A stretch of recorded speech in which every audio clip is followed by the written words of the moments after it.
Bueno, pues vamos a empezar.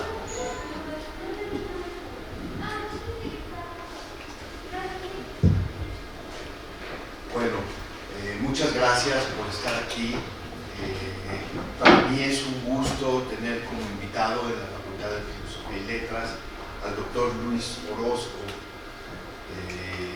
del John Quantum Institute de la Universidad de Maryland. El doctor Luis Orozco, voy a hacer una pequeña presentación, nació en Guadalajara, es de Guadalajara, como la FI. Estudió en Guadalajara y luego hizo su posgrado, el doctorado lo hizo en Guadalajara también, ¿no? El doctorado lo hizo en la Universidad de Texas, en Austin, y después ha estado en la Universidad de Maryland, donde es profesor emérito. Él trabaja la fuerza débil, ya nos hablará un poco de qué se trata. Es uno de los grandes investigadores en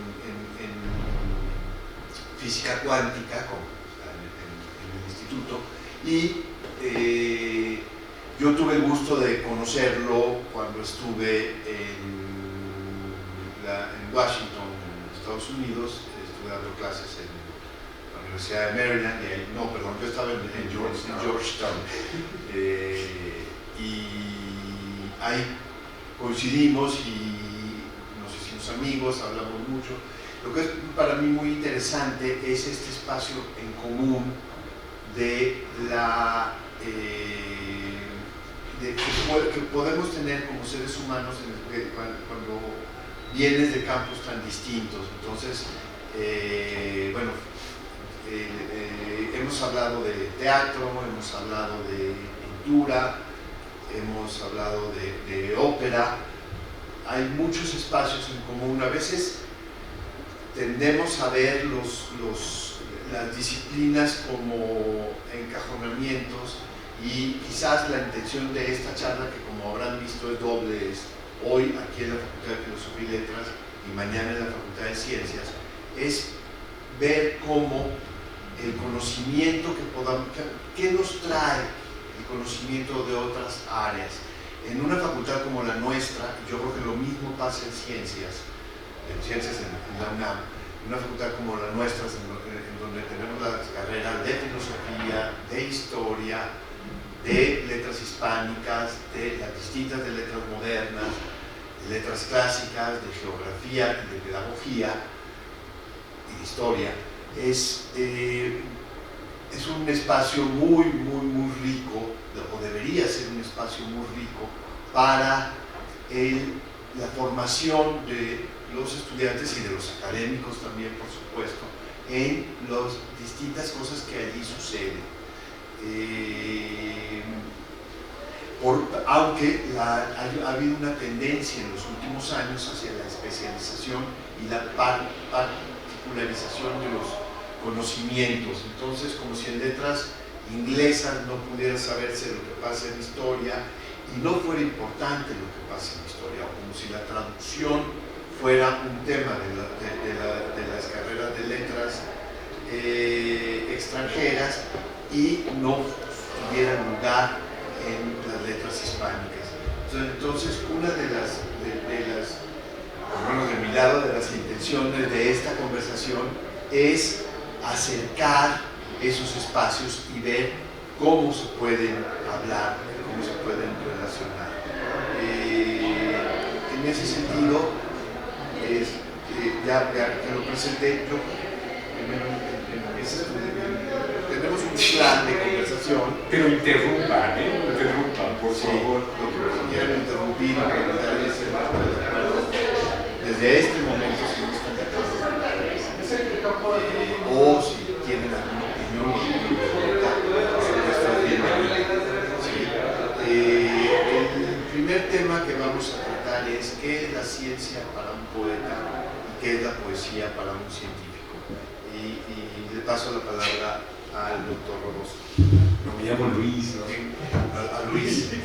Oigan, muchísimas gracias por venir, de veras que me da mucho gusto estar aquí con ustedes y como dice Pedro, sí es posible platicar con otros seres humanos, ¿no?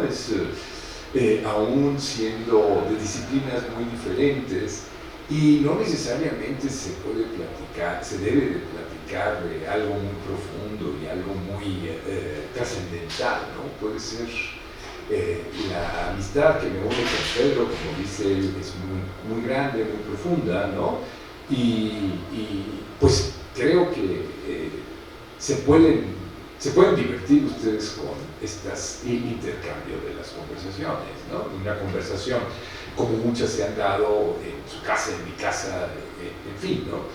El primer tema es pasarnos la bolita de, no, bueno, qué es la poesía para un científico y qué es la ciencia para un poeta, ¿no? Yo soy un científico, ¿no? Y pues si quieren, soy un científico y como tal soy un duro, ¿no? Soy físico, por lo tanto soy de los que estamos convencidos que la actividad de la ciencia es predecir, ¿sí? Si tu manera de entender el mundo no está guiada a la predicción, ustedes van a decir eso no cabe en la ciencia, y en la ciencia dura, lo siento, no cabe. A nosotros nos interesa predecir cuantitativamente, pero eso no quiere decir que sea el único interés que yo tengo, ¿sí? No quiere decir que ese momento creativo tan extraño que tenemos los seres humanos no pueda ser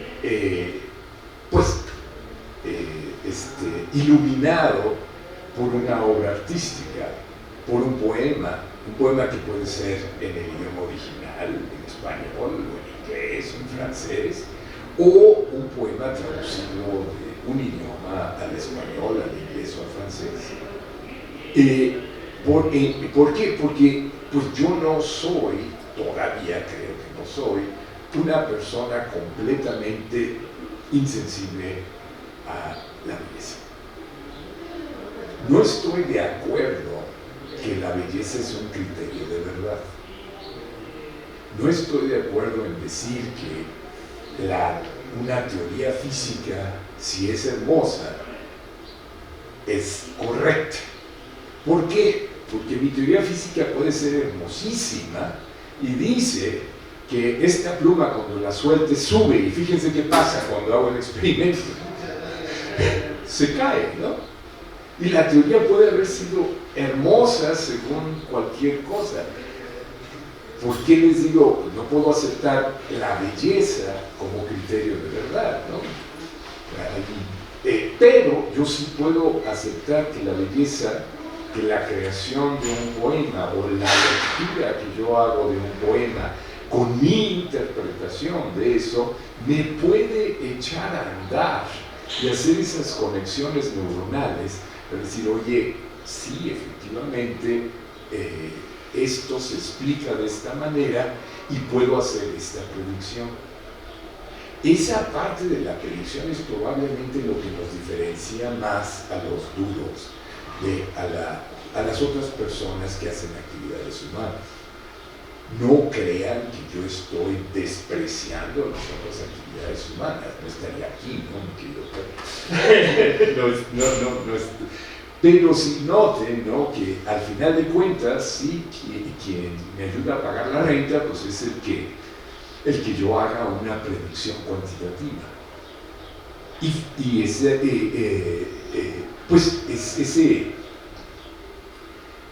esa tensión, ¿no?, nunca se va a acabar. Pero yo sí respondo a la música, yo sí respondo a la poesía, como les digo, como motivadores, como encendedores, como cosas que me pueden ayudar, ¿no? En mi trabajo, la narrativa del trabajo es francamente aburrida para una persona externa, ¿no? O sea, yo no les puedo contar una historia muy linda a base de ecuaciones Y sin embargo, eso es lo que a mí me apasiona, ¿no? ¿Por qué? Porque esas ecuaciones pues, son de lo más, es la mejor manera que tenemos los humanos de comunicarnos. ¿Sí? Porque es casi el lenguaje perfecto, no es perfecto, acuérdense de eso, no. El señor Gödel nos enseñó que eso no era cierto, siempre hay contradicciones. Entonces, es interesante ver eso, ¿no? Sin embargo, a la hora que, por decirlo, leer un poema a mí me puede alentar muchísimo, ¿no? O sea, yo me he pasado muchos años, como dijo Pedro, estudiando la fuerza débil, ¿no? Y aunque no lo crean, la mejor recomendación que yo les puedo hacer de dónde he encontrado yo el aliento para seguir trabajando en la fuerza débil es en el poema de Cavafis, que dice: cuando emprendas el viaje hacia Ítaca, desea que tu camino sea largo. ¿Sí? No llegues, el camino va a estar divertido. Y es en ese camino, en ese estar buscando, en la ciencia, sí, es continuamente estar buscando. Y a veces te encuentras a los estrigones, a veces te encuentras fieras, a veces te encuentras esto y lo otro. Es eso lo que... Pero yo no voy a encontrar ese aliento que me habla a mí como ser humano a la hora que veo las ecuaciones, ¿no? Híjole, qué difícil estamos resolver, ¿no? Yo lo encuentro en ese hermosísimo poema de Cavafis, ¿no? Y no me acuerdo de quién es la traducción, pero disculpa. Hay varias. Sí, pero es la traducción que está en los que tú le dijiste, en los materiales de lectura, de Cantú, yo creo que es. De Cantú. Y es para que vean, sí me acuerdo de lo que estaba. Sí. Pero entonces, para mí es, si ustedes quieren, así como respaldo, como aliento, como me vuelve humano, ¿no? Al final de cuentas no soy una máquina, y yo no dependo únicamente de las ecuaciones, ¿no? Yo dependo de la interacción humana, yo dependo y pues como maestro he tenido que alentar a mis alumnos, ¿no? Y probablemente es mucho más fácil alentarlos diciéndoles, les voy a dar un ejemplo, ¿no? A mí me gusta muchísimo el archipiélago de Hölderlin. Y en las estrofas finales de ese poema, ¿no? Es donde dice, ¿no? Cuando le dice al mar, ¿no?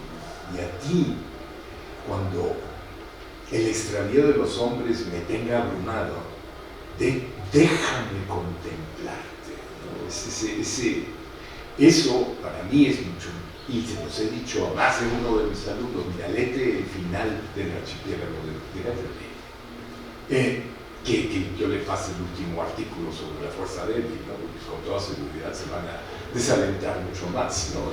Y esa otra forma, ¿no? Y dice, no, oye, pues, de veras que sí, ¿no? Voltear y ver al mar como lo hace Hölderlin, que nunca lo vio, nunca vio el mar. Eso no sabías. Pedro, tú eres el poeta. Claro, no es la vida de todos los poetas. Pero de Hölderlin uno se sabe, ¿no? Tampoco te sabes la vida de todos los físicos. No. Pero bueno, entonces es un poco por ahí por donde yo respondo, por donde yo aliento a otros a que se asomen a un poema, ¿no? Y en mí vibra más un poema que un cuento o que una novela, ¿sí? Es como más directo, más compacto, más incidente. Y eso pues, me ha acompañado desde hace muchos años, no crean que es de hace 15 minutos, lleva muchos años, ¿no? Y pues como pueden darse cuenta, pues, no les estoy citando los poemas nuevos de aquí de los alumnos de Pedro, ¿no? Honestamente, me disculpo por eso, ¿no? Pero bueno, acuérdense, el poeta no sabe para quién escribe, o la poetisa no sabe para quién escribe, ni en el espacio ni en el tiempo, ¿verdad? Hölderlin estaba, yo creo que ya confinado cuando escribió eso, y Cavafis fue hace más de 100 años, ¿no? Pero vamos, sí resueno con muchos otros, vamos, a la hora que estaba pensando acaba de pasar el día de San Valentín, pues qué mejor poema que el de Elizabeth Barrett Browning, ¿no? Let me count the ways I love you, ¿no? No sé si aquí es ejercicio de traducción, pero pues ese es un poquito como introducción, pero ahora le paso la bolita a Pedro, porque Pedro tiene una experiencia personal muy, muy interesante al respecto de su contacto con la ciencia. Gracias, Luis. Casi es la mejor introducción para aventarnos no al ruedo, porque los están prohibidos, pero al mar mejor, como hubiera querido que algunas cosas de su historia, de su biografía, si me las haya, pero lo del mar, el mero final y por qué también. Hay varias cosas ya a partir de lo que dices,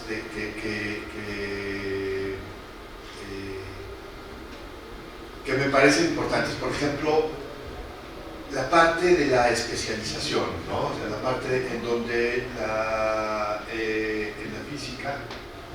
física son es el lenguaje matemático el que está funcionando, y cómo los físicos se entienden entre sí en ese lenguaje. Hay uno de los ensayos más iluminadores sobre cómo funciona los poemas para los especialistas en poesía. Es un ensayo de Antonio de la Torre cuando entró al Colegio Nacional, precisamente. Y es alrededor de un término técnico, ¿no? Por ejemplo, la palabra éfrasis. Entonces, nosotros podemos estar trabajando un poema aquí y decir, este poema, digamos, la figura retórica que rige este poema es la éfrasis o es la metonimia, pero no la metáfora, y porque la metonimia y la metáfora no se parecen y se contraponen. Y esos son términos técnicos, en donde si queremos acercar un poema a los demás, pues no va a ser la manera en la que lo vamos a poder hacer, porque primero tienes que explicarles qué quiere decir éfrasis, que como todos sabemos que aquí en esta facultad quiere decir la representación escrita de algo que está hecho de un objeto visual. El ejemplo más claro es en la Ilíada, el escudo de Ulises, cómo se describe. Éfrasis quiere decir descripción. Bueno, pero imagínense que yo quiero hablar de un poema de Borges y empiezo diciendo, porque la éfrasis se vacía el auditorio, o si es en una mesa en donde estamos conversando, me dice, ya cambia de tema. Bueno, eso, ¿qué voy a decir? Que hay espacios de especialización que son necesarios para el conocimiento de lo que cada área de trabajo está haciendo, ¿sí? Y que quien quiere especializarse en leer un poema o en traducción, que es una manera de leer un poema, tiene que saber muy bien cómo tocar los puntos de presión que van a hacer que ese poema sea lo que es. Por ejemplo, en el poema de Cavafis, ¿cómo hace Cavafis para lograr que todo un símbolo, o sea, el viaje a Ítaca, si lo recordamos, es va Odiseo y regresa, y lo que está haciendo Cavafis es voltear la cosa, y lo importante no es llegar a Ítaca, sino todo lo que se aprende, todo lo que se conoce y todo lo que se vive en el proceso del viaje, ¿no? Entonces eso lo que le da la vuelta, por un lado, a una historia conocida, a un tema común ya de la humanidad, y lo vuelve a traer en algo que nos informa y nos alimenta a todos, ¿sí? Y esa es la gran virtud de ese poema de Cavafis, y es en donde Cavafis lo escribe y nos lo da a todos. En ese sentido, ¿qué es la ciencia para mí? Y la diferencia entre poesía y aquí. Hay una imagen que a mí me gusta mucho, que da un poeta checo, que además era un científico, que era un entomólogo, que se llamaba Miroslav Holub. Y Miroslav Holub escribió que la ciencia era el proyecto común de la humanidad y la poesía es el proyecto individual de la humanidad. Esto, y si lo podemos cambiar ahora y decir de la especie humana, entonces ya estamos metiendo ahí a la biología en los términos. Si el arte, la poesía como arte, ¿no? Y pues creo que podemos movernos de física a ciencia y de poesía a arte, ir y venir, para a veces centrarnos y a veces expandir un poco la mirada.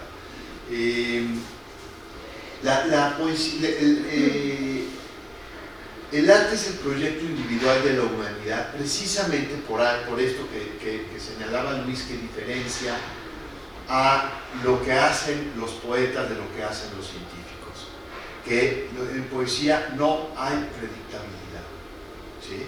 No se puede, lo dice Eliot de una manera muy clara en uno de los 4 cuartetos de Miss Proper. Dice: para nosotros solo está el intentar. For us there is only the trying. ¿Sí? ¿Qué quiere decir esto? Que cuando Eliot estaba escribiendo ese poema, que es uno de los poemas canónicos del siglo XX, no sabía si ese poema iba a resultar logrado, como tampoco lo sabe un científico cuando está haciendo un proyecto, una investigación, un trabajo, me imagino, en ciencia. Pero lo que sí está pasando es, en el caso del poema, es que el científico va va a encontrar aquello que puede repetirse, aquello que puede predecirse. Quien escribe un poema no sabe si ese poema va a resultar, para empezar, y en ese sentido el proyecto puede ser muy cercano. Pero luego, si resulta, el resultado de ese poema, de esa sinfonía, de esa coreografía, va a tener la recepción, y cada recepción es distinta. Y por eso también, o sea, lo que va a resultar de la escritura de un poema es impredecible, porque nunca se sabe si eso, nunca hay manera en que quien lo hace pueda probar que eso se justifica, porque es injustificable. ¿Alcanza al lector o no lo alcanza?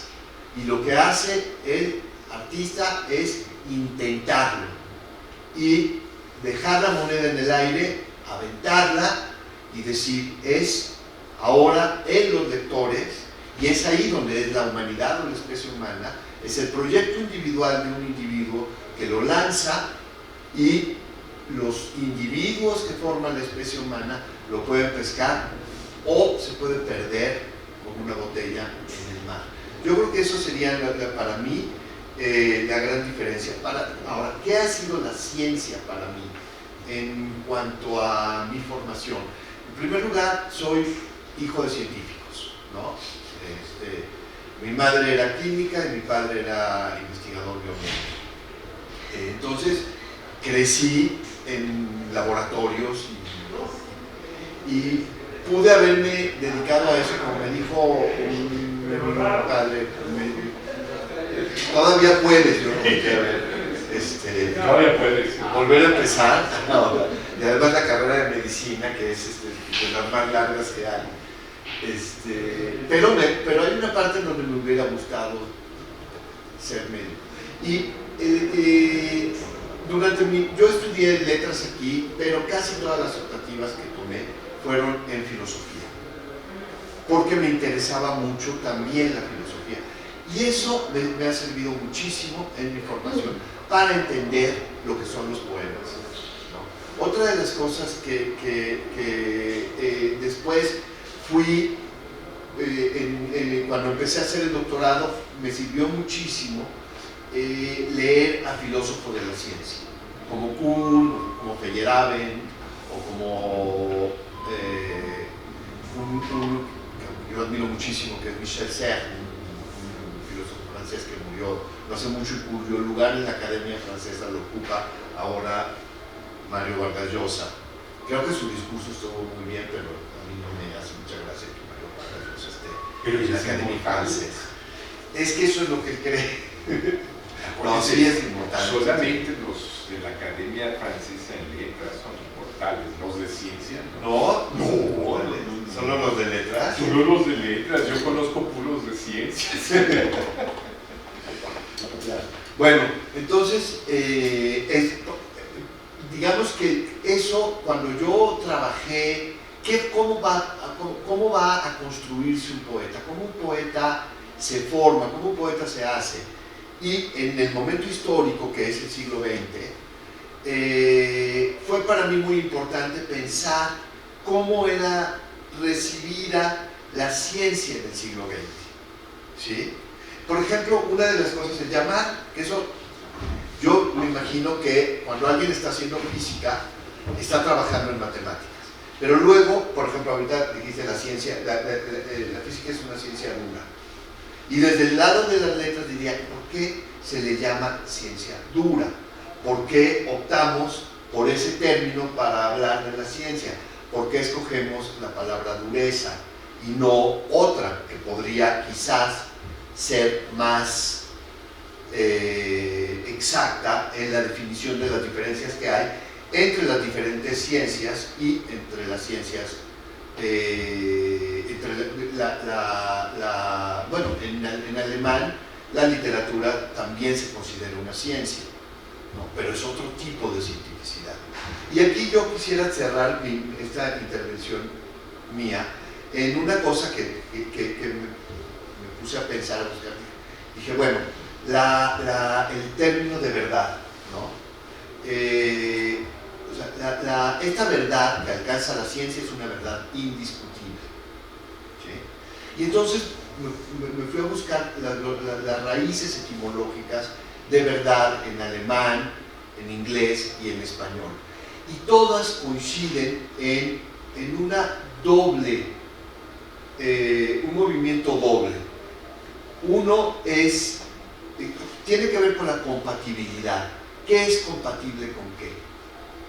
Y uno es, esto es igual a esto, donde ya estamos en una ecuación, y esto es como esto, en donde estamos, que es, en indoeuropeo es lo que consideramos verdad ahora, y lo otro lo que se considera amistad, ¿sí?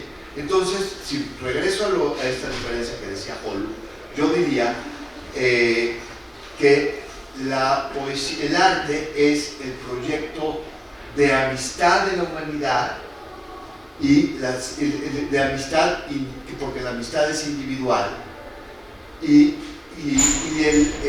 la ciencia es el proyecto de verdad de la humanidad, porque la ciencia es colectiva y es algo en donde eso es para todos de manera colectiva y eso es para todos de manera individual. No sé si... No es tan difícil contestarte, Pedro, ¿no? Tú hiciste mucha tarea, ¿no? Mira, pues me gusta mucho esto que has planteado por lo siguiente, ¿no? cuando yo digo ciencias duras, ¿sí?, quiere decir que sí tienen un criterio de verdad indiscutible, como tú dijiste, que eso no, desafortunadamente, no garantiza que todos los humanos estemos de acuerdo, ¿no? Pero, ¿cuál es ese criterio de verdad? Es que mi predicción coincida con lo que hace la naturaleza, con un experimento en la naturaleza, ¿sí? Entonces, yo creo que es exactamente eso lo que hace de las ciencias una actividad colectiva. Es un proyecto colectivo. Es un proyecto colectivo porque lo que nosotros queremos hacer es que todos disfrutemos, gocemos o suframos. También me acuso de que los físicos a veces no nos portamos tan bien como deberíamos de portarnos, ¿no?, las consecuencias de ese mayor conocimiento de la naturaleza. ¿Y qué es lo que yo estoy diciendo aquí de una manera diferente, ¿no? O sea, las creaciones científicas que a todos los que estamos aquí nos han cambiado la vida, pues incluyen cosas tan importantes como la invención de las vacunas. Simple y sencillamente no estaríamos aquí, una gran mayoría de nosotros, si las vacunas no se hubieran empezado a desarrollar pues hace prácticamente 200 años, ¿no? La primera vacuna en México en el 1803. Entonces, con Balis, ¿sí?, con el doctor del Rey la trajo. O sea, dense cuenta. Entonces, ¿qué otra cosa a mí, a ti, a ellos? Pues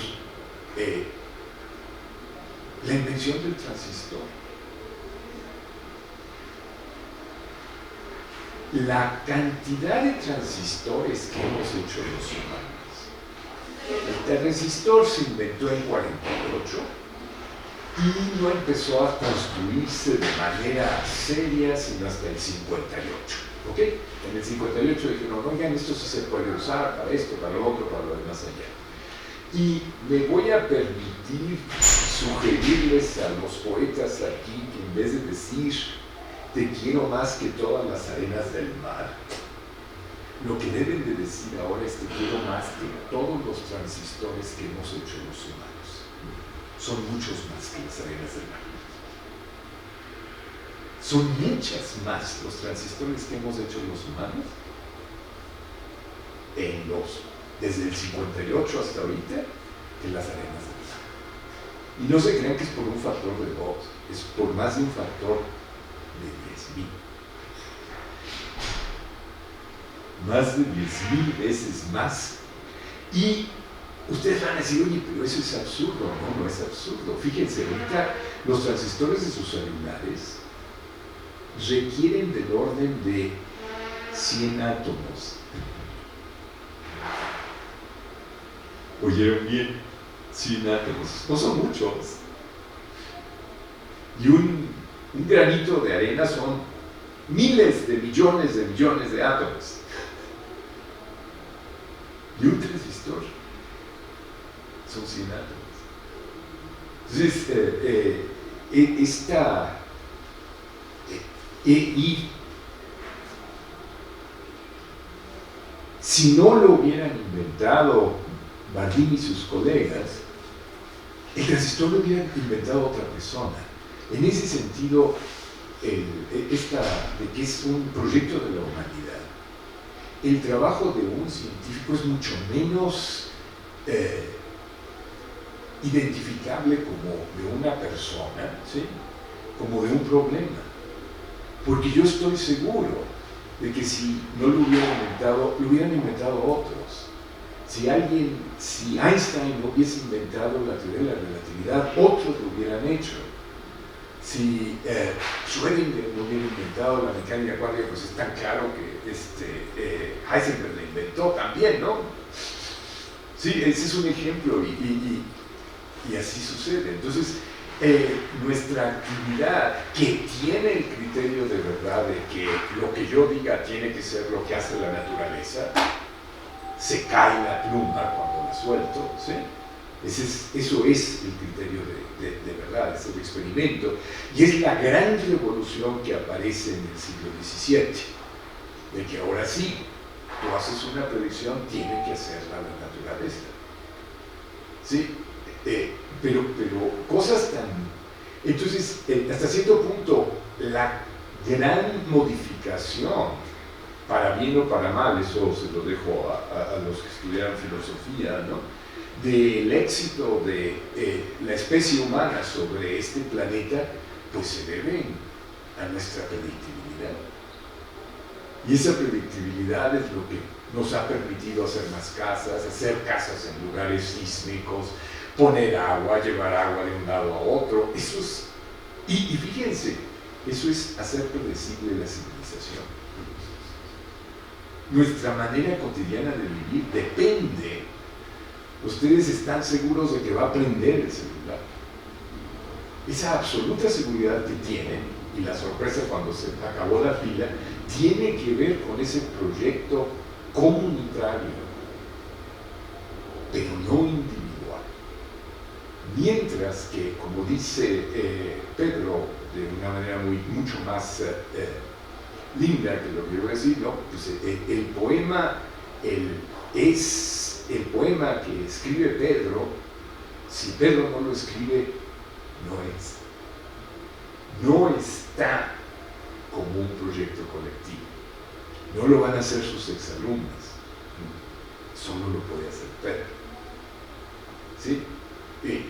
Y podemos decir lo mismo de una canción de rock, ¿no? Podemos decir lo mismo de una obra arquitectónica, ¿sí? Mientras que la manera en que vamos entendiendo cómo predecir el mundo es una actividad de todos los humanos, mujeres y hombres. ¿Sí?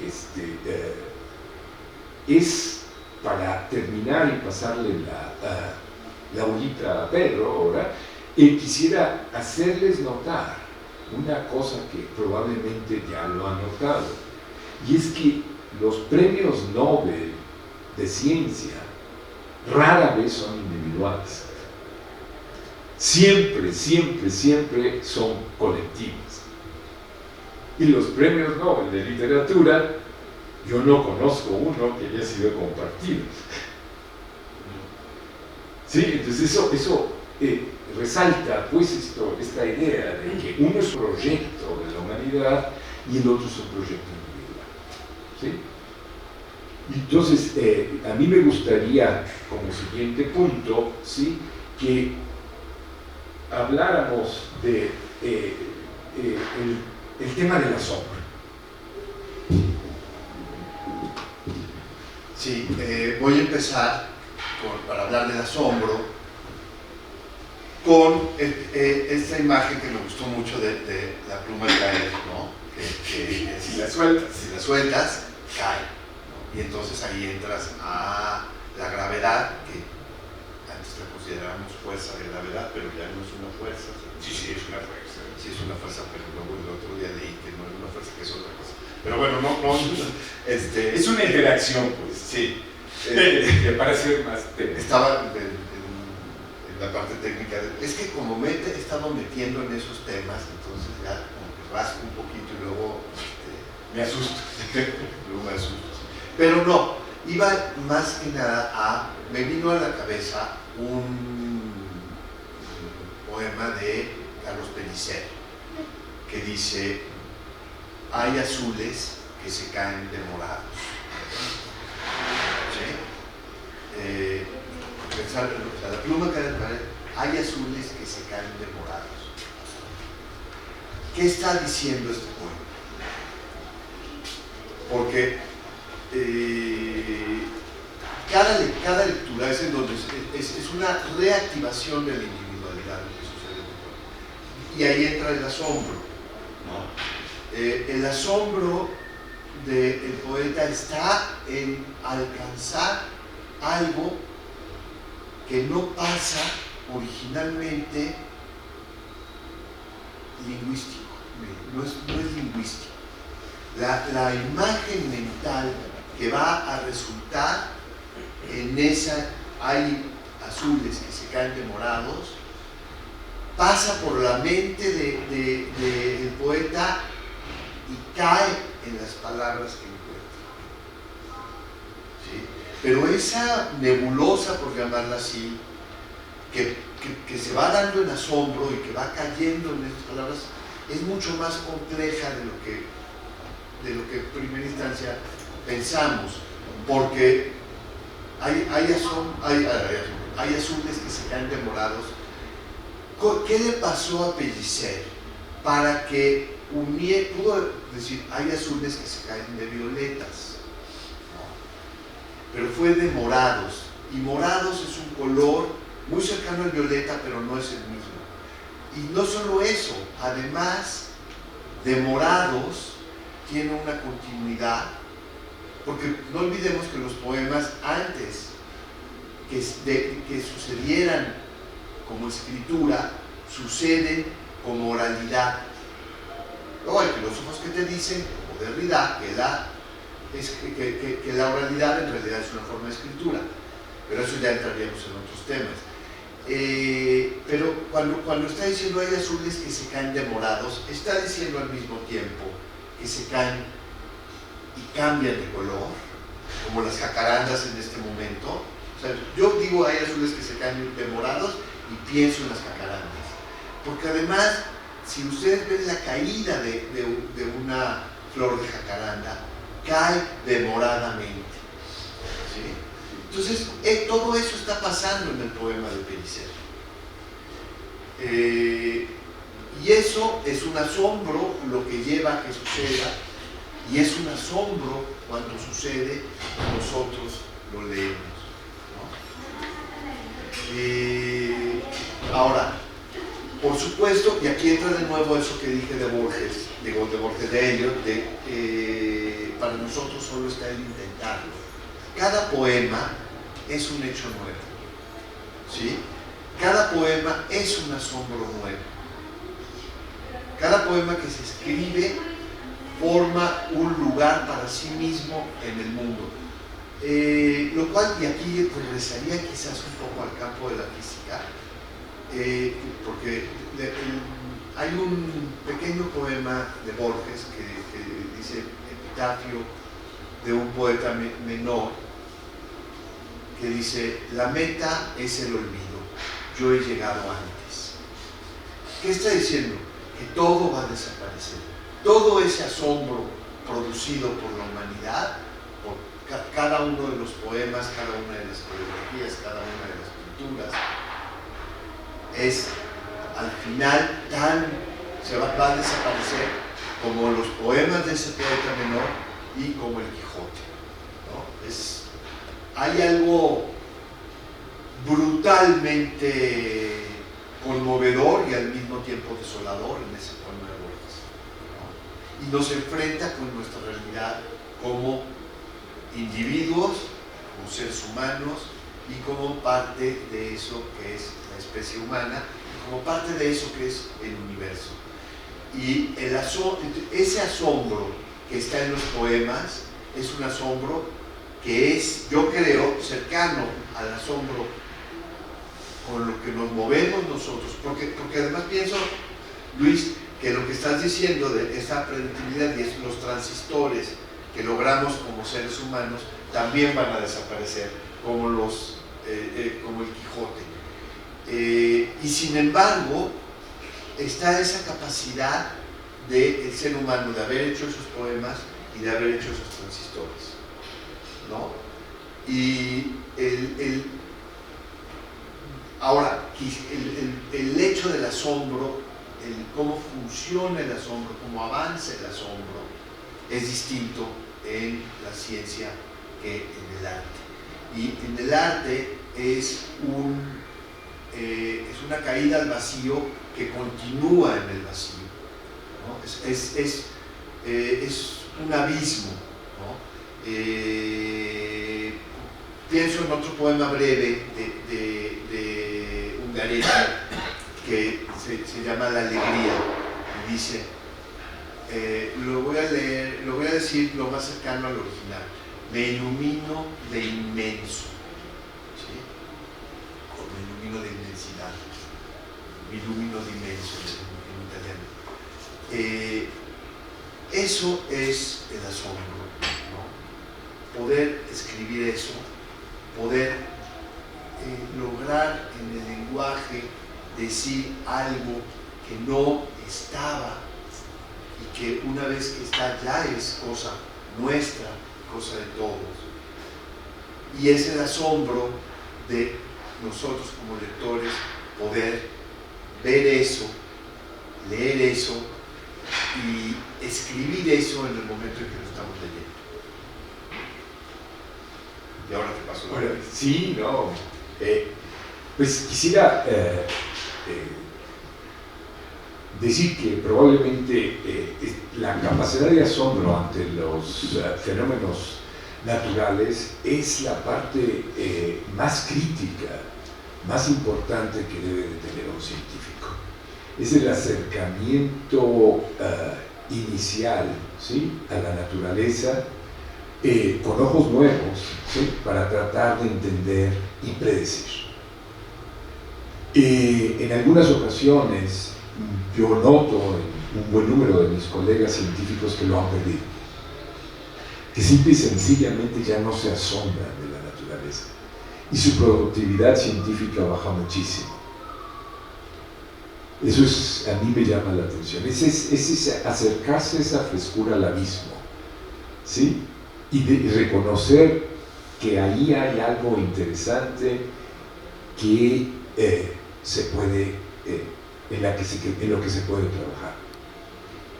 Y eso puede ser hacer un experimento, hacer una medición, o bien una de las cosas que conecta con lo que estaba diciendo Pedro es leer esas ecuaciones, ¿sí?, y encontrar otra manera de resolverlas, de la misma manera que cada uno de nosotros al leer un poema, al acercarnos al asombro, nos ocasiona en nosotros un asombro, ese poema. Y ese va a hacer, a la vez, ese asombro en el individuo puede funcionar como detonante para otro poema o para otra creación científica. En especial quiero mencionar, ¿no?, el trabajo en el siglo XIX de Maxwell. Él fue un físico inglés que logró sintetizar la electricidad y el magnetismo en 4 ecuaciones. Y una cosa que probablemente ustedes no saben es que si yo conozco la ecuación, no necesariamente conozco la solución. Son 2 cosas diferentes. El que yo conozca la ecuación no quiere decir que... Y yo sé que la ecuación está correcta.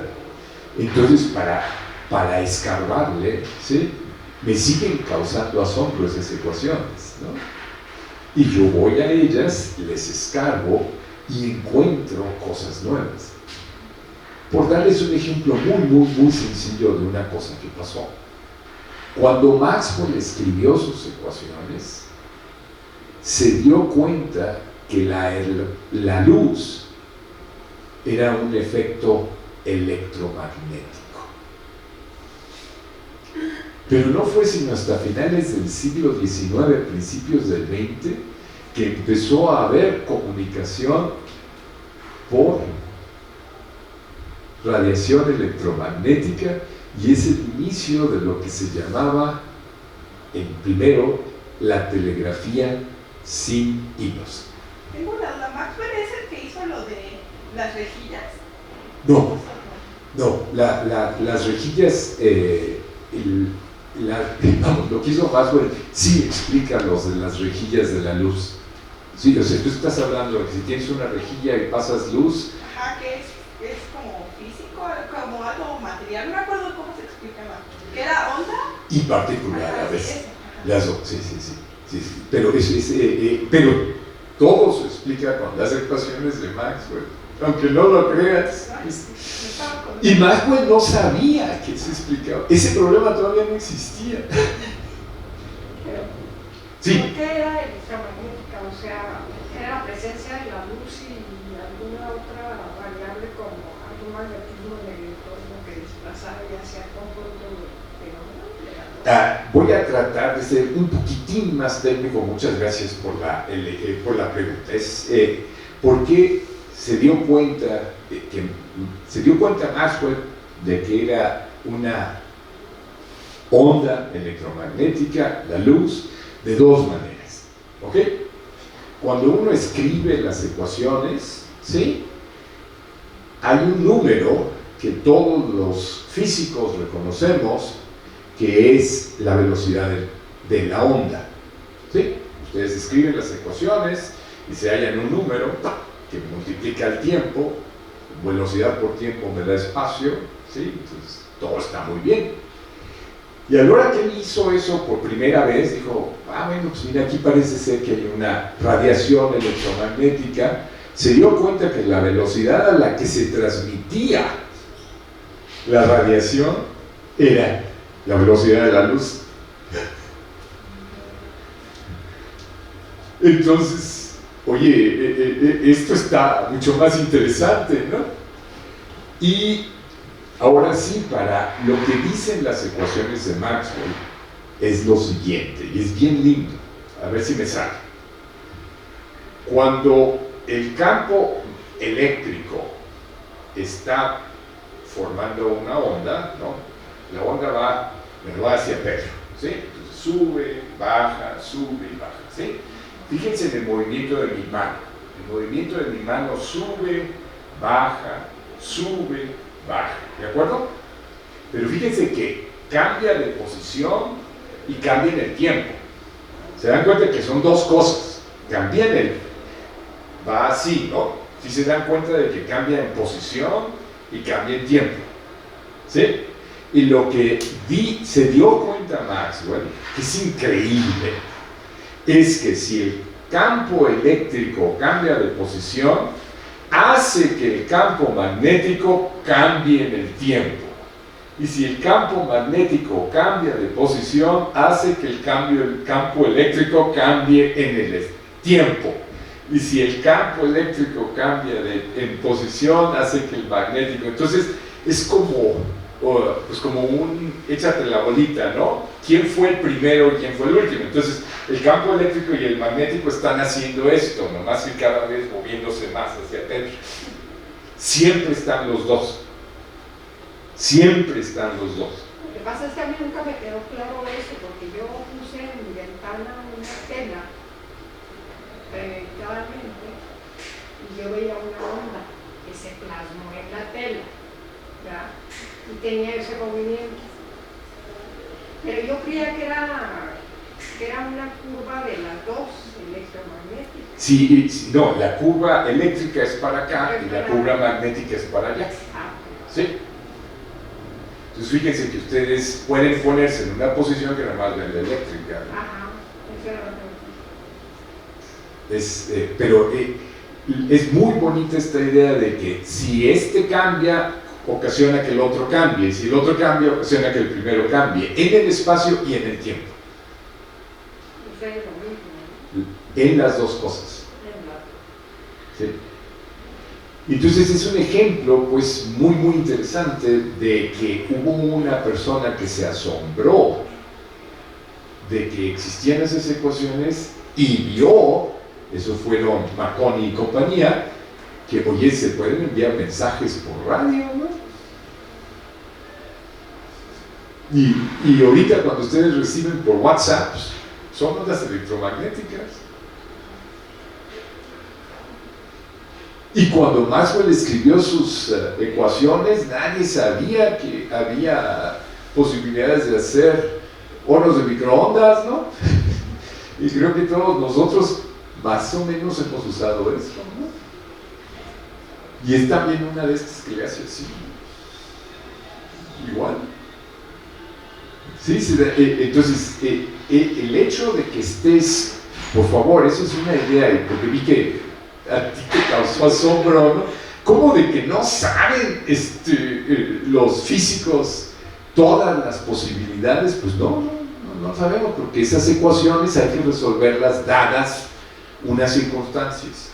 Y lo que aquí tú vas a decir, oye, y si yo quiero hacer esto, mira qué pasa, ¿no? ¿Qué cosa tan interesante pasa?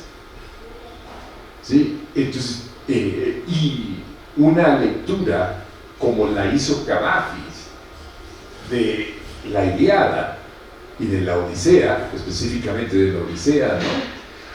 En el regreso de rumbo a casa, ¿no? Le da la vuelta y crea otro objeto individual, ¿no? Ese problema de Ítaca, ¿no? Es exactamente, no es tan diferente el asombro que le causó en Cavafis esos magníficos libros fundacionales para mí de los poemas de alguien que un ser colectivo que a lo mejor se llamaba Homero. Pues no es tan diferente de que a Marconi se le, oye, esto se puede usar, ¿no? Inventó el radio, ¿no?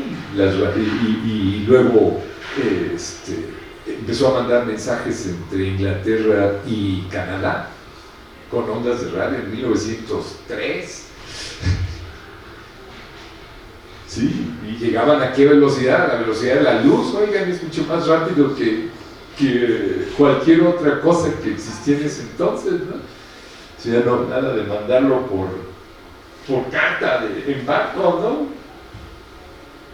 Y así se va construyendo, pues, nuestra vida cotidiana, en la que, pues, ustedes intercambian y cambian opiniones en YouTube, en WhatsApp, ¿no? Todo en ondas electromagnéticas. Y nuestra calidad de vida ha cambiado. De veras ha cambiado.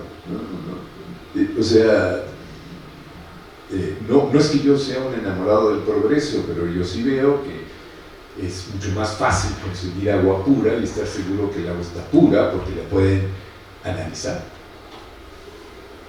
Y ese análisis tiene que ser cuantitativo, y si le ven aquí dice, tiene menos de quién sabe qué tantas partes de, no sé, cucarachas muertas, ¿no? No suena tan romántico, ¿no? Pero pues al final de cuentas es lo que a uno le interesa, ¿no?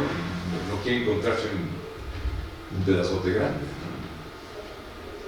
¿no? Pero fíjense en esa increíble capacidad de asombro que ciertos seres humanos tienen, ¿no? Puede ser ese Cavafis, ese Helio, ese Pedro, que ahí se lanza a hacer un poema, ¿no? O puede ser un Marconi, o puede ser un Hertz, o puede ser una Madame Curie, una Lisa Meitner, ¿sí? Que viendo una ecuación se les ocurre bajo circunstancias diferentes, ¿sí? Porque van cambiando, ¿no? Nadie se lo había planteado y entonces tienes que resolver las ecuaciones, ¿sí? Esa idea creo que es muy importante que se la quede, ¿no? Que los físicos tenemos las ecuaciones, no las soluciones. ¿Sí? Entonces, pues de esa manera, ¿no? Creo que, yo sí lo he dicho muchas veces, no pierdan el asombro a mis alumnos. La predicción sería la solución. La solución, sí, y una vez que uno tiene la solución, tiene que verificar que efectivamente se cae la pluma y que tarda tanto tiempo en caer. La predicción es el tiempo, ¿verdad? ¿En qué tardó en La caer? destrucción sería entonces porque pudiéramos en el futuro hacer nuestros hábitos de vida con ese tipo de tecnología que pudiera entenderse que puede ser a la velocidad de la luz, ¿no? O sea, a lo mejor. No puede ser más allá de la velocidad de la luz, no se preocupen. Eso sí. No, ya no aguantaría. Sí, hasta la velocidad de la luz sí. O sea, si seamos humildes, ¿no? Sabemos que nuestro universo, como lo entendemos, nuestra naturaleza, como lo entendemos, sí tiene límites. Sí tiene límites. No se trata de decir, ay, no. Tiene límites y uno de ellos es la velocidad de la luz. No. Sería también con el otro conjunto también de la conjugación del uso de la materia, ¿no? Yo ahí en mi casa vi un caso extraño, tengo varios cuadros, y un cuadro se me empezó a destruir. Y consulté con una persona que sabe de pintura, me dijo es que se va a cartelar. Y la cuestión, ese era el del cuadro, bastante grande. Entonces la cuestión fue que después me quedé muy asombrada porque el cuadro volvió a la normalidad. Pero luego yo me había percatado que había habido algo en el entorno, o sea, había circulado algún gas. Sí, una acidez, un estado de acidez que yo percibí, que me afectó también a mí, y que ya después cuando me percaté del cuadro, pues entendí que había pasado, o sea, que había sido el efecto de eso que había pasado ahí. Y todavía me quedé más sorprendida porque después el óleo se volvió a tranquilizar. No, volvió a la normalidad. Sí. Y yo le decía, no, es que hay que sacar el cuadro y envolverlo porque si no se va a destruir, ¿no? Pero ya ahorita como que se pueden barrer las cosas, pinturas y todo, pues, hasta nosotros, ¿no? Sí. A ver, Pedro, pues yo creo que ya podríamos empezar a... Sí, hay una cosa que me quedé pensando con lo que estás diciendo, y yo creo que podemos ir a un tema que es lo de la disciplina del trabajo, y es la relación entre la teoría y la práctica. Porque lo que tú estabas diciendo es cómo en algunos casos hay un desarrollo de la teoría y ese desarrollo luego descubre su aplicación práctica. Y supongo que también hay aplicaciones prácticas que abren el espacio a imaginaciones teóricas, ¿no? Digo, ahorita te paso eso, pero porque eso sucede en arte. O sea, son dos cosas en la disciplina del trabajo. Por un lado, esto que llamaba, relacionado con el asombro, en donde, lo que decía, como es un proceso que pasa de la mentalidad al lenguaje, o de la mentalidad a la notación musical, o de la mente del artista a su concreción lingüística, plástica, musical, coreográfica, etc. Pero por el otro lado también hay este entramado histórico en donde se dice que la literatura viene de la literatura. O sea, en el caso de Cavafis, si no hubiera existido la Odisea, el poema de Cavafis no habría existido, ¿no? O sea, Cavafis alcanza esa imaginación que lo permite hacer el poema porque existía antes el viaje de Ulises de regreso a Ítaca. Pero esto tiene que ver con la disciplina, ¿no? Con el esfuerzo de conocimiento que tiene que ver con el asombro también. Cuando decías, si no hay asombro, hay una baja de la producción, ¿sí? Yo creo que también en arte, si no hay asombro, y ese asombro no quiere decir felicidad. O sea, otro de los grandes poemas del siglo XX es La Tierra Baldía, de T.S. Eliot. Y que ellos, cuando en una entrevista le preguntan y dice, ese poema lo escribí cuando estaba muy enfermo, ¿sí? Es decir, estaba en un estado alterado de sus emociones, ya suena un poco como telenovela esto, pero así estaba. Pero esa alteración, al mismo tiempo con esa tensión y con esa disciplina, ¿no?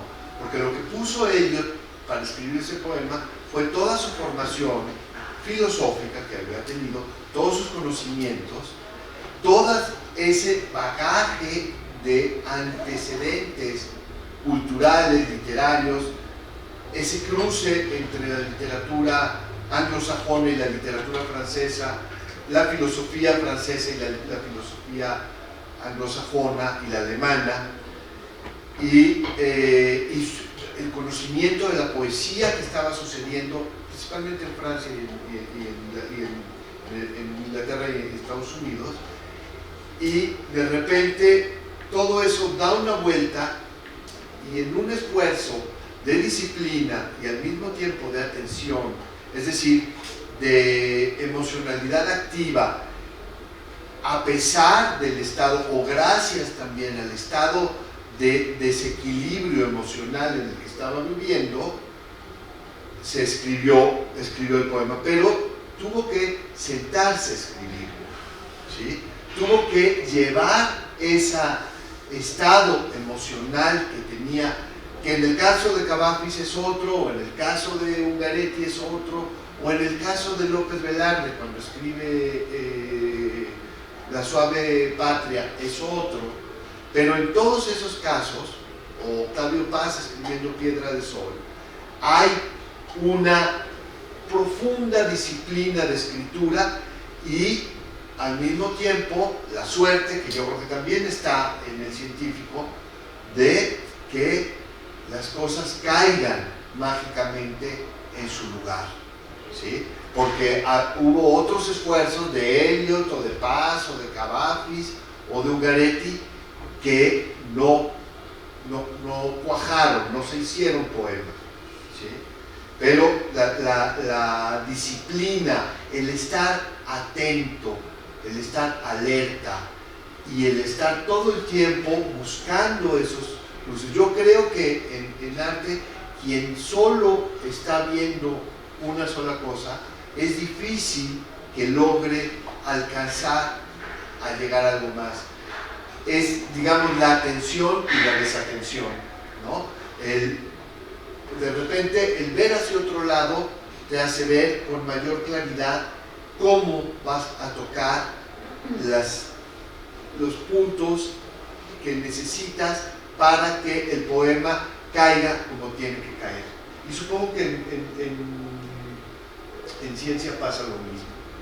No sé si con eso ya vamos cerrando si quieres, nomás como coda lo que dice antes de terminar, primero, se me ocurría, pues... Además, no tenemos que... No, pues, pobres, tienen hambre el público, ¿no?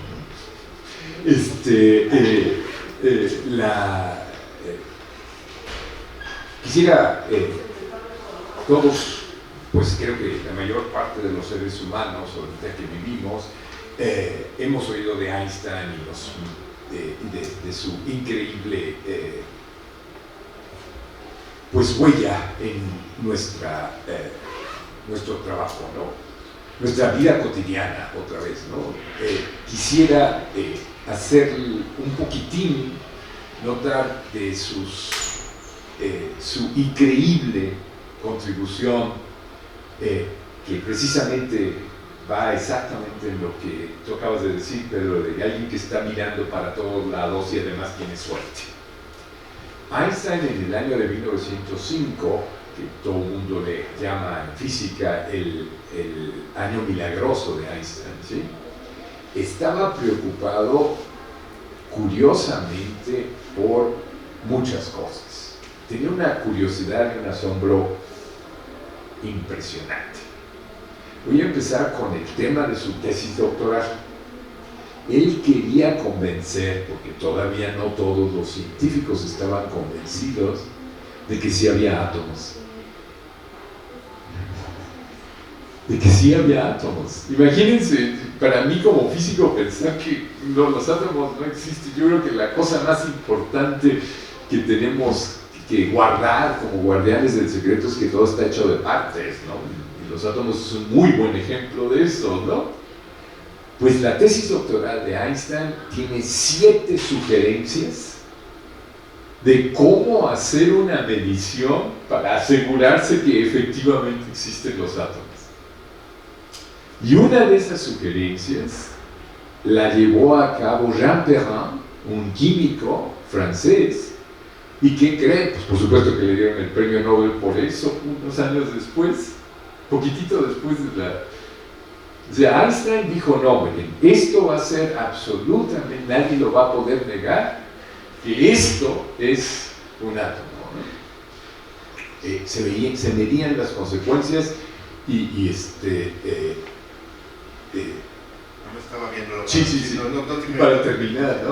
No. Fíjate, yo creo que estamos tocando Cosas simpáticas. Sí. Bueno, entonces, otra de las cosas que hizo, volviendo a tu asombro ante que los físicos no sabemos todas las ecuaciones, ¿sí? Y no sabemos todas las soluciones, Einstein estaba, como buen físico, apasionado por las ecuaciones de Maxwell, por la electricidad y el magnetismo, ¿sí? Pues él se dio cuenta que, y lo dije hace rato, que las ecuaciones de Maxwell implicaban, o sea, si uno las arreglaba de la manera correcta, que había una velocidad límite, y era la velocidad de la luz. Él fue el que se dio cuenta estudiando las ecuaciones de Maxwell, y así empezó la teoría de la relatividad, viendo las ecuaciones de Maxwell. Él estaba muy interesado por un fenómeno que había originalmente descubierto Hertz, un físico, de que cuando ciertos metales, si los iluminaba con cierta luz, producían corriente eléctrica. Les estoy describiendo los productores de electricidad que ahora ve uno en muchos techos, ¿no? Ese efecto, el nombre oficial es efecto fotoeléctrico, ¿sí? De que la luz, foto, la palabra luz, ¿no? Y se produce electricidad, ¿no? Eso. Él estaba fascinado de eso y él fue el que dijo, ¿saben qué? La luz es una partícula.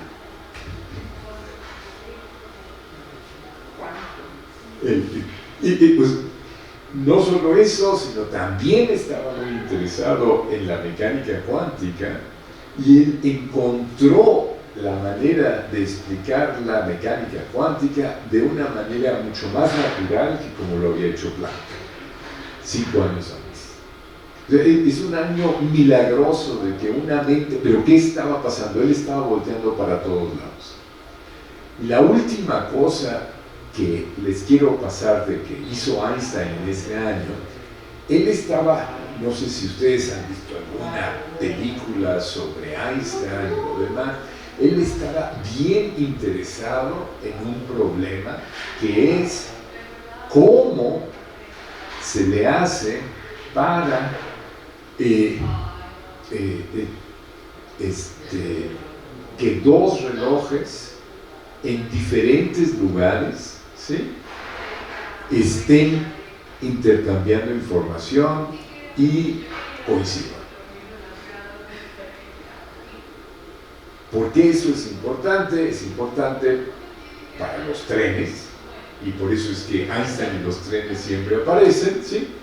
Porque los guardaagujas tienen que cambiar las vías del tren a horas determinadas, pero el maquinista salió de una estación en un lugar y ese reloj tiene que estar sincronizado con el reloj del guardaagujas, ¿sí? La persona que va a cambiar de dirección. Y no es trivial. ¿Por qué no es trivial? Porque mandar información lleva tiempo. Mandar información lleva tiempo. El GPS que estoy seguro todos usamos, el GPS requiere para que funcione, que todos los relojes, no sé cuál sea la constelación que usa su compañía, ¿no?, para darles la posición, son 28, la más común, ¿no? La constelación de satélites más común usa 28, hay una constelación europea que usa 36, y hay otra constelación china que usa como 40. Y ya hay unas compañías que usan las 3, ¿no? Y tienen que estar sincronizados, pero uno está de un lado de la Tierra y el otro está del otro lado de la Tierra. Eso, la luz se tarda una fracción importante. Que si no están sincronizados, el GPS no les va a funcionar por kilómetros. Y Einstein estaba interesado en sincronizar relojes, con ese problema que él se había dado cuenta, es que la luz se va a tardar, ¿cómo le vamos a hacer? Es lo que a mí me extrañaba, que mi reloj y tu reloj tengan un de diferencia, ¿no? No. Yo asumía que los aparatos ya eran perfectos, No, exactos no. uno con el otro. No, mira, si quieres puedes tener una aplicación que coordine tu tiempo con el tiempo el tiempo mexicano lo establecen en Querétaro, en unos relojes atómicos que están en Querétaro. Y el tiempo mexicano contribuye, esto es bien simpático, ¿no? El tiempo mundial se establece en París y los diferentes países que tienen relojes atómicos contribuyen un porcentaje a ese tiempo. ¿Sí? Entonces tienen que estar mandando un promedio, ¿no? Y ese promedio se usa. Y el tiempo mexicano contribuye con un 1%. Los países que más contribuyen son Alemania, Estados Unidos y China, y cada uno de ellos tiene como el 10% del tiempo. Y eso es el que se usa para... Y el mío no está conectado ni al de México ni al de Estados Unidos. Claro, por eso no coincide. No coincide, el tuyo sí, ¿no? Supongo que debe estar El de México. No, uno no es tan mal. Maestro, y el experimento del reloj y el corazón, o sea, yo veo, por ejemplo, que usted se duerme, o sea, tiene que tener cierta frecuencia los latidos del corazón, pero si pongo un reloj, yo puedo hacer que a la pulsación del reloj puedo hacer que el cuerpo pulse la misma cantidad de latidos que en el reloj. Mira, yo honestamente no soy biólogo ni médico Bueno, para... ese fue que me dedicó a estudiar patología. No, Entonces, acabo de leer eso. sí, no sabría. Vamos, no me extraña porque al final de cuentas, desde hace mucho sabemos que los péndulos se sincronizan.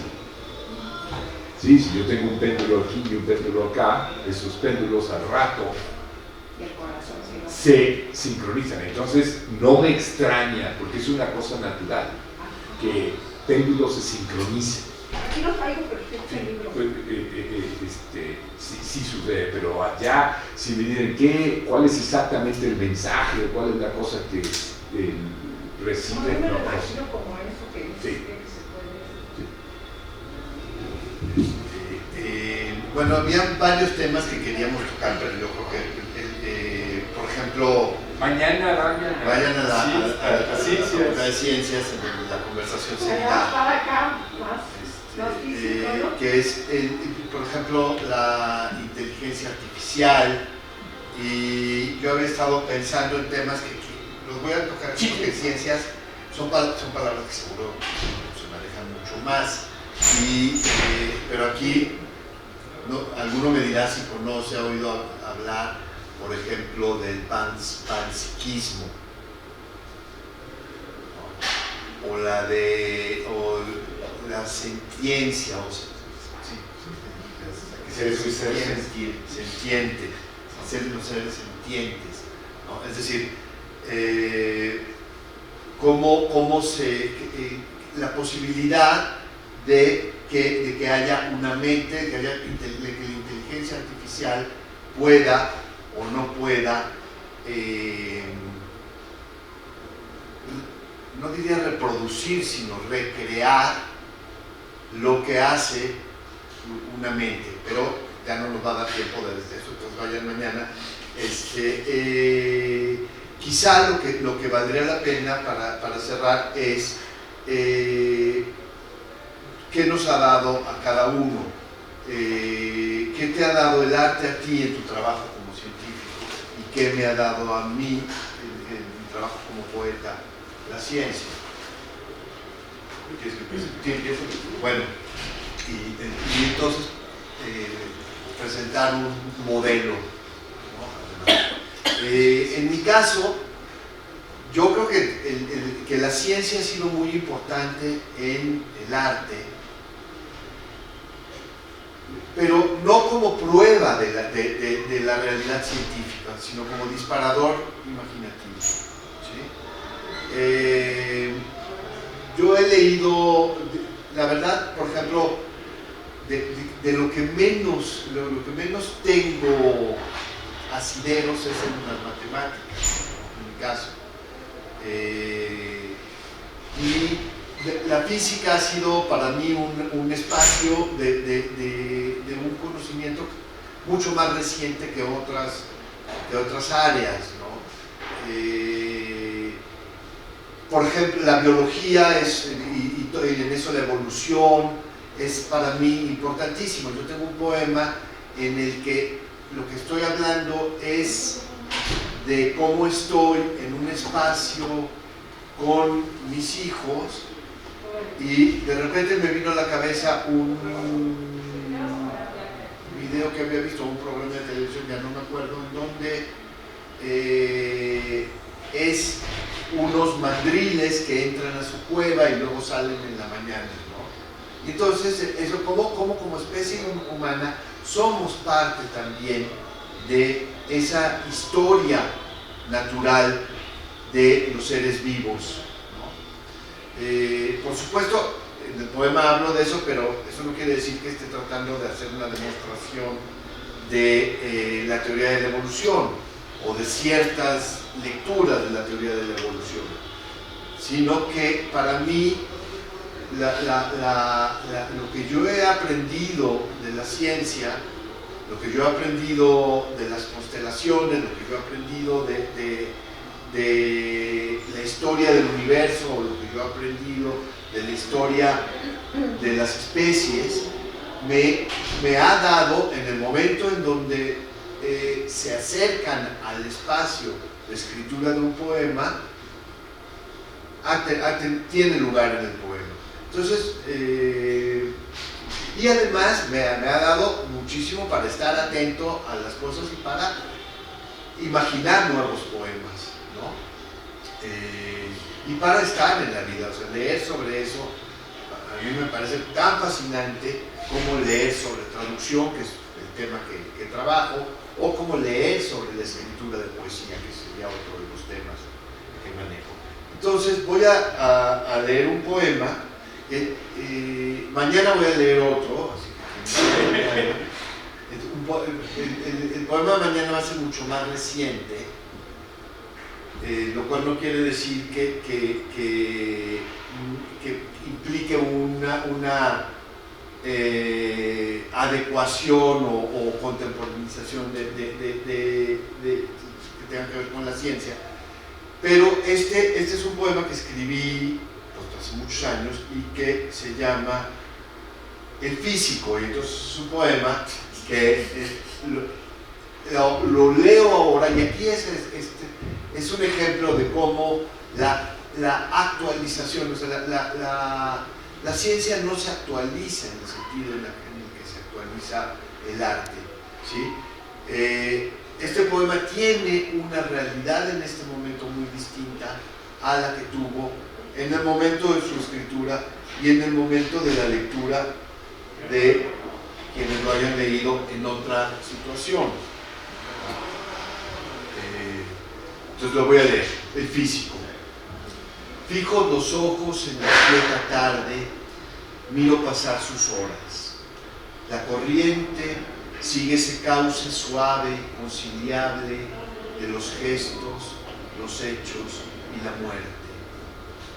Nada detiene su aceitado flujo, su lento, imperceptible movimiento, el ruido sordo de la lava, el humo rodando espeso hacia el estercolero. La dureza en el ojo detenido es la estatua del tiempo. ¿En qué cosa será posible hallar por fin el mítico talismán a esta suerte que nos toca? En el abismo de esta quieta piedra que no existe y nos juzga, no pensemos encontrar una clave ni una meta. El círculo es enmudecido cero. En el abismo quieto que es el ojo, o que es la piedra, o la mirada en ella, en la red imposible de ese pozo, una minúscula ilusión nos lleva.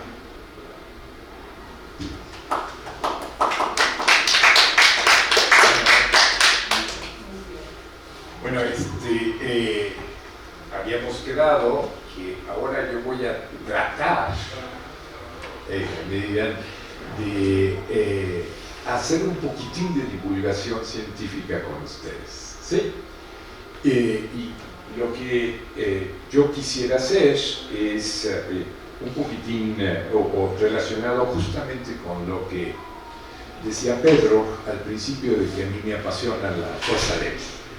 ¿Sí? O sea, a lo mejor ustedes nunca ni habían sabido, pero para ser acorde con que estoy en la escuela, invitado por un poeta aquí en la Facultad de Filosofía y Letras, ¿no? Quisiera recordar el epígrafe que yo le puse a mi tesis de licenciatura de ingeniero, ¿sí? Que es de Octavio Paz, que puede servir muy, muy bien como detonante para que vean qué es lo que han hecho los poemas en mí. ¿Sí? Y dice así el epígrafe de un poema de Octavio Paz. La mirada interior se despliega y un mundo de vértigo y llama nace bajo la frente del que sueña. Entonces, si yo les quiero platicar de mi pasión por la fuerza débil, yo les tengo que hablar de que yo quiero ir a los límites. Para mí no son deportes las cosas sedentarias. Yo quiero los deportes extremos en ciencia. Y mi vida ha surgido, ¿se acuerdan que hay una cosa que se llama la tabla periódica? ¿Sí? Pues, ¿dónde están los extremos de la tabla periódica? En la primera columna de la tabla periódica, a mero abajo. La primera columna son los alcalinos y arriba está el hidrógeno, litio, sodio, potasio, rubidio, cesio y francio. Es el extremo de los alcalinos. Y ese es en el que estamos estudiando la fuerza débil. ¿Sí? Es ese saber. Y para hacer eso, imagínense, es un átomo extremo que su isótopo más tranquilo solo vive 20 minutos. Entonces, hay que hacerlo, hay que atraparlo, hay que enfriarlo y luego hacerle que nos diga lo que nos quiere decir. Ese es mi viaje hacia Ítaca. Ese es el desear que el camino sea largo. Ese es el soñar en un mundo de vértigo y llama. Es el encontrarte en el extremo. Sí, a mí no me gustan los deportes sedentarios en ciencia. Yo quiero el extremo. Yo quiero llegar al límite. ¿Y por qué quiero llegar al límite? Porque para mí la fuerza débil es algo apasionante. A lo mejor ustedes se han preguntado, oiga, ¿por qué funciona el Sol? Ya Laplace hace unos 250 años se había dado cuenta que si el Sol estaba hecho de carbón, se iba a apagar muy pronto. Y el Sol sabemos ya que por otras medidas que tiene millones y millones y millones de años y va a seguir muchos millones de años, no se preocupen, estaremos todos muertos aquí y el Sol seguirá. ¿Y cómo es eso, no? O sea, no puede ser una cosa tan normal como la combustión. Y en los años 30 se descubrió que había otra fuerza en la naturaleza, además de la gravedad, además de la electricidad y el magnetismo, y eso es lo que se llama la fuerza débil. Y es la fuerza responsable de una cosa bien linda, y es cómo cambia un protón en un neutrón. Es la única fuerza que es capaz de hacer eso. ¿Y por qué es importante esa fuerza? Porque el Sol está hecho de hidrógeno, y el hidrógeno solo tiene protones y electrones. Y la manera que produce energía se convierte en helio, de ahí el nombre Sol, Helios, es el nombre griego. Y la pregunta es, ¿cómo se convierte el protón en el neutrón? Y la respuesta es que hay la fuerza débil. Y cuando un electrón y un protón se acercan lo suficiente, casi siempre pues, se van a atraer y van a formar un átomo de hidrógeno. Pero de vez en cuando, y por eso es débil, van a juntarse y se va a volver un neutrón y van a lanzar al infinito a un neutrino. Y ese proceso, por ser bien escaso, mantiene funcionando al Sol desde hace muchos años y lo mantendrá funcionando muchos más. Yo creo que eso es apasionante, esos son deportes extremos, ¿no?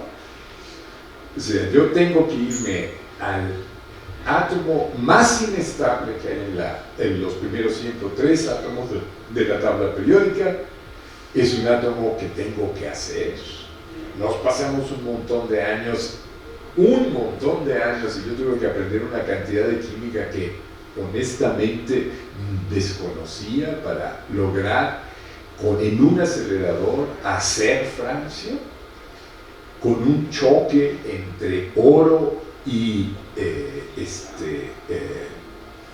oxígeno, y ustedes se pueden reír, pero lo que estábamos haciendo era exactamente alquimia a la inversa. ¿Por qué? Porque los alquimistas querían hacer de plomo oro, y nosotros hacíamos de oro francio, que después decaía ¿en qué? En plomo. Exactamente al revés, ¿sí? Pero nosotros teníamos 4 minutos para hacer lo que teníamos que hacer. Y ese movimiento, digamos, en el experimento, te daba por decirlo de alguna manera, un chispazo de energía equivalente a lo que sucede en el Sol. No, todavía no. No. Ese está buscando. Mira, para hacer un poquitín más interesante el asunto, ese chocar entre yo les dije oxígeno, en realidad tiene que ser el núcleo de oxígeno con un núcleo de oro, ¿sí? Hay otra fuerza que se llama la fuerza fuerte, y es la que mantiene a los núcleos juntos. Acuérdense ustedes que las cargas positivas se repelen entre ellas, y el núcleo está hecho de puras cargas positivas. ¿Cómo se mantienen? Y los neutrones no tienen carga. Entonces, para mantenerlos tiene que haber otra fuerza. Y esa fuerza es la fuerza que es responsable, la fuerza fuerte es la que es responsable de que los protones se mantengan juntos.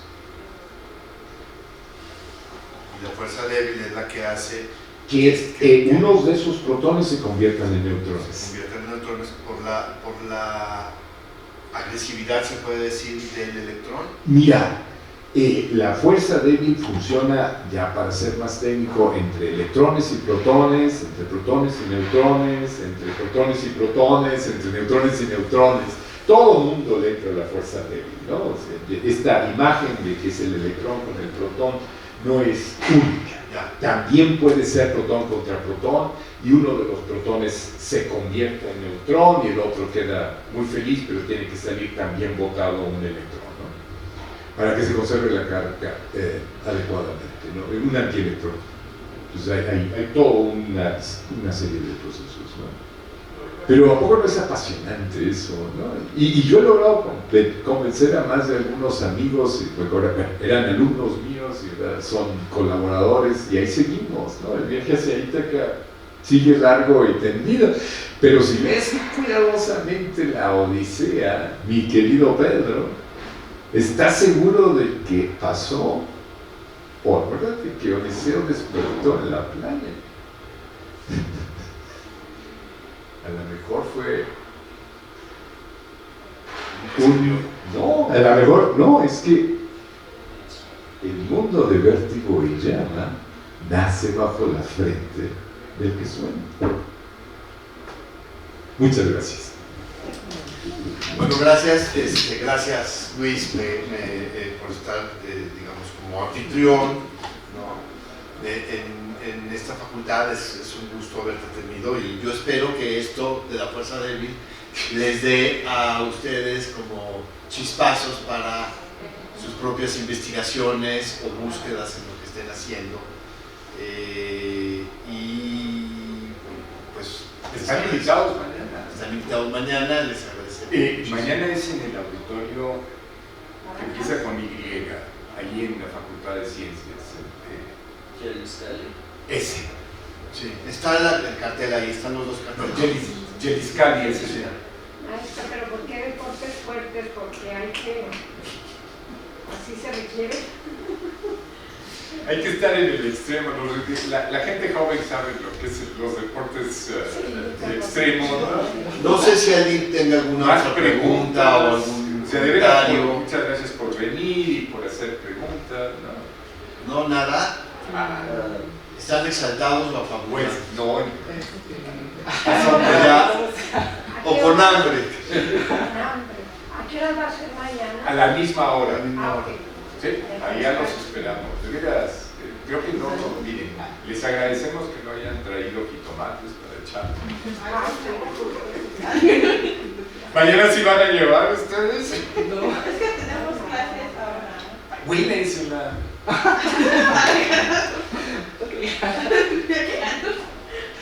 Pero muchas gracias.